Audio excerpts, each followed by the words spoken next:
خدا گواہ ہے شہادت کی موت پائی ہے عظیم ماں تیرا نور نظر شہید ہوا۔ السلام علیکم دوستو، کیپٹن کرنل شیر خان پاکستان کے ایک ایسے عظیم سپاہی تھے کہ دشمن بھی ان کی بہادری دے کر تعریف کے بنا نہ رہ سکے۔ ان کے ساتھ شہید ہونے والے 30 سپاہیوں کو دشمن فوجیوں نے دفن کیا، لیکن اس عظیم سپاہی کی بہادری کو فراموش کرنے کا حوصلہ دشمن بھی نہ رکھ سکا۔ جب کیپٹن شیر خان کی لاش واپس کی گئی تو ان کی جیب میں ایک کاغذ کا ٹکڑا پایا گیا جس پر لکھا تھا کہ کیپٹن کرنل شیر خان انتہائی بہادری اور بے جگری سے لڑے اور انہیں ان کا حق دیا جانا چاہیے۔ کرنل شیر خان پیدا ہی اپنے ملک پر جان نچھاور کرنے کے لیے ہوئے تھے، کیونکہ پیدائش کے ساتھ ہی ان کے نام کے ساتھ کرنل کا لفظ جڑ گیا تھا۔ اس بارے میں آپ کو بعد میں بتاتے ہیں، لیکن اس سے پہلے کرنل شیر خان کے ابتدائی حالات کے بارے میں آپ کو بتاتا ہوں۔ کیپٹن کرنل شیر خان شہید پاکستان کے صوبہ خیبر پختونخوا کے ضلع صوابی کے ایک گاؤں نوا کلی میں پیدا ہوئے۔ کیپٹن شیر خان 4 بہن بھائیوں میں سب سے چھوٹے تھے۔ ان کی والدہ کا انتقال 1978 میں ہوا جب شیر خان کی عمر صرف 8 سال تھی۔ ان کی پرورش پھوپھیوں اور چچیوں نے کی۔ ان کا خاندان مکمل طور پر مذہبی تھا، جس کی وجہ سے شیر خان مکمل طور پر اسلامی تعلیمات اور افکار پر عمل کرتے تھے۔ کرنل شیر خان نے گورنمنٹ کالج صوابی سے اپنا انٹرمیڈیٹ مکمل کرنے کے بعد ایئر مین کے طور پر پاکستان ایئر فورس میں شمولیت اختیار کر لی اور اپنی ٹریننگ مکمل کی اور رسال پور کے بنیادی فلائنگ ونگ میں الیکٹریکل فٹر کے طور پر تعینات ہوئے۔ اس دوران انہوں نے دوبارہ پاکستان آرمی میں کمیشن حاصل کرنے کی کوشش کی، جس میں دوسری دفعہ کامیابی حاصل کی اور 1992 میں پاکستان ملٹری اکیڈمی کا کول میں شمولیت اختیار کی اور 1994 میں 90 لانگ کورس سے گریجویشن مکمل کی۔ ان کی پہلی تعیناتی 27ویں سندھ ریجمنٹ کے ساتھ اکھاڑا میں ہوئی۔ ان کے چہرے پر ہمیشہ ایک فوجی کی مسکراہٹ رہتی تھی، جس کی وجہ سے شیر کے لقب سے وہ مشہور تھے۔ کیپٹن شیر خان اپنے آفیسرز اور ساتھیوں کے درمیان بھی بہت مشہور تھے۔ جنوری 1998 میں انہوں نے خود کو لائن آف کنٹرول پر تعیناتی کے لیے پیش کیا، جہاں وہ 27ویں سندھ ریجمنٹ کی طرف سے نادرن لائن انفینٹری میں تعینات ہوئے۔ پاکستان کی تاریخ شجاعت و بہادری کی داستانیں رقم کرنے والے سینکڑوں جوانوں کی داستانوں سے بھری پڑی ہے۔ ان میں سے ایک نام کرنل شیر خان کا بھی ہے۔ ان کے والدین نے پاک فوج سے محبت میں ان کا نام کرنل شیر خان رکھا۔ ان کے دادا خان غالب نے ان کا نام کرنل شیر خان رکھا تھا، اس لیے کیپٹن ہوتے ہوئے بھی ان کا نام کیپٹن کرنل شیر خان مشہور ہوا۔ شیر خان شہید نے کارگل کی جنگ میں بے پناہ بہادری کا مظاہرہ کرتے ہوئے دشمن کے دانت کھٹے کر دیے۔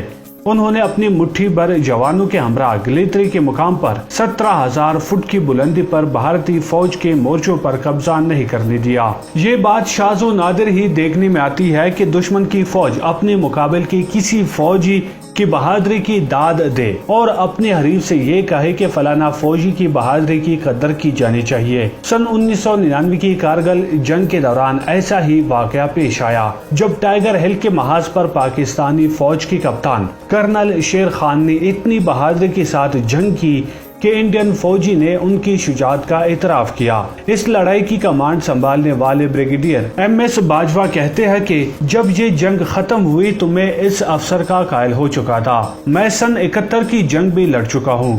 میں نے کبھی پاکستانی افسر کو ایسے قیادت کرتے نہیں دیکھا۔ باقی سارے پاکستانی فوجی کرتے پاجاموں میں تھے اور وہ تنہا ٹریک سوٹ میں تھا۔ جو یہ جنگ دیکھ رہے تھے وہ سب کہہ رہے تھے کہ یہ خودکش حملہ تھا۔ وہ جانتے تھے کہ یہ مشن کامیاب نہیں ہوگا، کیونکہ انڈین فوجیوں کی تعداد ان سے کہیں زیادہ تھی۔ ان کے مطابق پاکستانی حملے کے بعد ہم نے وہاں 30 پاکستانیوں کی لاشوں کو دفنایا، لیکن میں نے پورٹرز بھیج کر کیپٹن کرنل شیر خان کی لاش کو نیچے منگوایا اور ہم نے اسے بریگیڈ ہیڈ کوارٹر میں رکھا۔ جب کیپٹن شیر خان کی لاش واپس کی گئی تو ان کی جیب میں بریگیڈیئر باجوہ نے کاغذ کا ایک پرزہ رکھ دیا، جس پر لکھا تھا کہ 12 NLI کے کپتان کرنل شیر خان انتہائی بہادری اور بے جگری سے لڑے۔ اور انہیں ان کا حق دینا چاہیے۔ کیپٹن کرنل شیر خان کا تعلق پاکستانی فوج کے سندھ رجمنٹ سے تھا اور کارگل کی لڑائی میں وہ نادرن لائٹ انفنٹری سے منسلک تھے۔ ان کے دادا نے کشمیر میں سن 1948 کی مہم میں حصہ لیا تھا۔ انہیں یونیفارم میں ملبوس فوجی اچھے لگتے تھے، چنانچہ ان کے یہاں جب پوتا پیدا ہوا تو انہوں نے کرنل کا لفظ ان کے نام کا حصہ بنا دیا۔ تاہم اس وقت انہیں اندازہ نہیں تھا کہ اس نام کی وجہ سے ان کے پوتے کی زندگی میں مسائل بھی پیدا ہو سکتے ہیں۔ کارگل پر لکھی گئی کتاب witness to blunder, Kargil story unfolds کے مصنف اشفاق حسین بتاتے ہیں کہ کرنل لفظ شیر خان کے نام کا حصہ تھا اور وہ اسے بہت فخر سے استعمال کرتے تھے۔ کئی بار اس سے کافی مشکلیں بھی پیدا ہو جاتی تھی، مثلا جب وہ فون اٹھا کر کہتے تھے لیفٹیننٹ کرنل شیر اسپیکنگ، تو فون کرنے والا سمجھتا تھا کہ وہ کمانڈنگ افسر سے بات کر رہا ہے اور وہ انہیں سر کہنا شروع کر دیتا تھا۔ تب شیر مسکرا کر کہتے تھے کہ وہ لیفٹیننٹ شیر ہے، میں ابھی آپ کی بات کمانڈنگ افسر سے کرواتا ہوں۔ کرنل شیر خان نے اکتوبر سن 1992 میں پاکستانی فوجی اکیڈمی میں شمولیت اختیار کی تھی۔ جب وہ وہاں پہنچے تو انہوں نے داڑھی رکھی ہوئی تھی۔ انہیں داڑھی صاف کرنے کو کہا گیا تو انہوں نے انکار کر دیا۔ ان کے آخری سیشن میں ان سے دوبارہ کہا گیا کہ آپ کی کارکردگی اچھی رہی ہے، اگر آپ داڑھی صاف کرتے ہیں تو آپ کو اچھی پوسٹنگ مل سکتی ہے، لیکن انہوں نے دوبارہ انکار کر دیا۔ اس کے باوجود انہیں بیٹالین کوارٹر ماسٹر کی پوزیشن دی گئی۔ پاکستانی فوجی اکیڈمی میں ان سے 1 سال جونیئر کیپٹن علی حسین بتاتے ہیں کہ ان کی انگلش بہت اچھی تھی اور وہ دوسرے افسروں کے ساتھ مل کر اسکریبل کھیلا کرتے تھے اور اکثر جیتتے تھے۔ جوانوں کے ساتھ بھی وہ آسانی سے گل مل جاتے تھے اور ان کے ساتھ لوڈو کھیلتے تھے۔ سردیوں میں جب انڈین فوجی پیچھے چلے گئے تو کچھ پاکستانی افسران چاہتے تھے کہ ان کے ٹھکانے پر قبضہ کر لے۔ اس سلسلے میں وہ اعلیٰ افسران سے بھی اجازت لینے کے بارے میں سوچ رہے تھے کہ کیپٹن شیر خان نے اطلاع بھیجی کہ وہ چھٹی پر پہنچ چکے ہیں۔ کرنل اشفاق حسین اپنی کتاب میں لکھتے ہیں کہ کمانڈنگ افسر تذبذب میں تھے کہ کیا کرے۔ اس نے اپنے اعلیٰ حکام تک بات پہنچائی اور اس ہندوستانی چوکی پر قبضہ جاری رکھنے کی اجازت مانگی، لیکن اجازت نہیں دی گئی اور کیپٹن شیر سے واپس آنے کا کہا گیا۔ وہ واپس تو آ گئے، لیکن آتے آتے ہندوستانی پوسٹ کے بہت سے علامتی چیزیں، مثلا انڈین فوجیوں کی وردیاں، دستی بم، وائکر گن کے میگزین، گولیاں اور کچھ سلیپنگ بیگ اٹھا لائے۔ 4 جولائی سن 1999 کو کیپٹن شیر خان کو ٹائیگر ہل پر جانے کے لیے کہا گیا۔ وہاں پاکستانی فوجیوں نے 3 دفاعی لائنیں بنا رکھی تھی، جنہیں کوڈ نمبر 129 A, B اور C دیا گیا تھا۔ کیپٹن شیر خان شام کو 6 بجے وہاں پہنچے تھے اور حالات کا جائزہ لینے کے بعد دوسری صبح انہوں نے انڈین فوجیوں پر حملہ کرنے کا منصوبہ بنایا۔ کرنل اشفاق حسین لکھتے ہیں کہ رات کو انہوں نے سارے سپاہیوں کو جمع کیا اور شہادت پر ایک تقریر کی۔ صبح 5 بجے انہوں نے نماز ادا کی اور کیپٹن عمر کے ساتھ حملے پر نکل گئے۔ وہ میجر ہاشم کے ساتھ 129 B پر ہی تھے کہ انڈین فوجیوں نے جوابی حملہ کر دیا۔ خطرناک صورتحال سے بچنے کے لیے میجر ہاشم نے اپنے توپخانے سے اپنی پوزیشن پر ہی گولہ باری کی بات کہی۔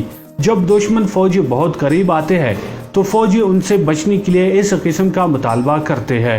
کرنل اشفاق حسین آگے لکھتے ہیں کہ ہماری اپنی توپوں کے گولے ان کے چاروں طرف گر رہے تھے۔ پاکستانی اور انڈین جوانوں کی دست برست لڑائی ہو رہی تھی۔ تبھی ایک انڈین نوجوان کا برسٹ کرنل شیر خان کو لگی اور وہ نیچے گر گئے۔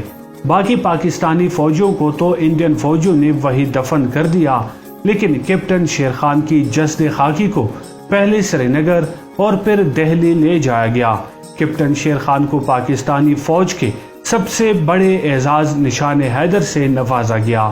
جی دوستو، آپ سے درخواست ہے کہ کمنٹ میں کرنل شیر خان کے لیے ایک جملہ ضرور تحریر کیجیے۔ اگلی ویڈیو تک اجازت دیجیے۔ اللہ نگہبان۔